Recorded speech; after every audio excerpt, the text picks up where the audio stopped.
अजीत पवार जो है सत्ता में शामिल हुए महाराष्ट्र में।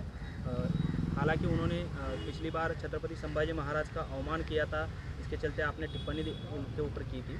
किस प्रकार देखते हैं अभी उनका सत्ता में शामिल होना? वो अभी बीजेपी के साथ ज्वाइन हुए हैं। जनता सब समझ रही है, सत्ता में बैठने के लिए सारे जुगाड़ हो रहे हैं।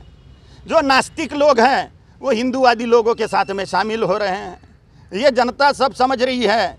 मराठी में एक संतों का वाक्य है, आता शरण कोणा जावे सत्य कोणाते मानावे। अब किसको हम वोट करें, किसको सच माने, ये जनता के सामने बहुत बड़ी चुनौती उपस्थित हो गई है। कौन धर्म का हित कर सकता है, कौन राष्ट्र का हित कर सकता है? तो इसका एक ही जवाब है, जो हिंदू हित की बात करे उसी को हम मतदान करें और राजसत्ता में बिठाएं। जो अपनी विचारधारा पर स्थिर है उनको ही हम मतदान करें। ऐसे लोगों को हम बिल्कुल भी चुन के ना देवें जो अपनी विचारधारा पर स्थिर नहीं हैं। इसलिए सभी हिंदू को आह्वान करता हूं, सत्ता में हिंदू कट्टर हिंदूवादी राजाओं को बिठाइए। भाजपा तो हिंदुत्ववाद को सपोर्ट करती है, लेकिन महाराष्ट्र में भाजपा का ही सत्ता है और ये सब क्या चल रहा है ऐसा लगता है?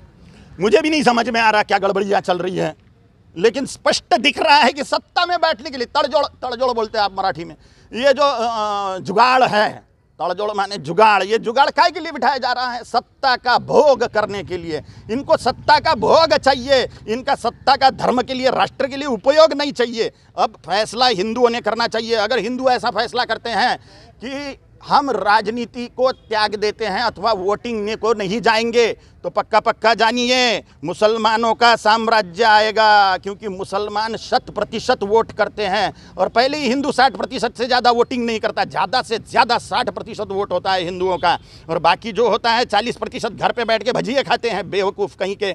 इसलिए वो धर्म का नाश कर रहे हैं। इसलिए हमारा आद्य कर्तव्य है, सभी हिंदू लोग सड़ा हुआ जातीयवाद, वर्णवाद, प्रांतवाद, भाषावाद तोड़ते हुए कट्टर वोटर बैंक बने और जो हिंदू हित की बात करता है उसी को सत्ता में बिठाएं। जो हिंदू हित की बात करे हम उसी को मतदान करें। ये हमारा ब्रीद वाक्य होना चाहिए, ये सत्य ब्रीद वाक्य होके छत्रपति शिवाजी महाराज को हम सत्ता में बिठा सकते हैं, उनके विचारों को सत्ता में बिठा के। देश में जो समान नागरिक कायदा का विषय चल रहा है उसको ओवैसी ने विरोध करा है, उसके बारे में क्या बताएंगे? सभी हिंदुओं को मैं आह्वान करता हूं, जब तक के CAA, NRC, UCC लागू नहीं होता तब तक के टैक्स देना बंद करिए। रास्ते पर उतरिए, रास्ते पर उतर के बड़े मोर्चे निकालिए, शासन प्रशासन पे प्रेशर क्रिएट करिए कि हमारी मांगे जब तक के पूर्ण नहीं होती तब तक के हम शांति से नहीं बैठेंगे।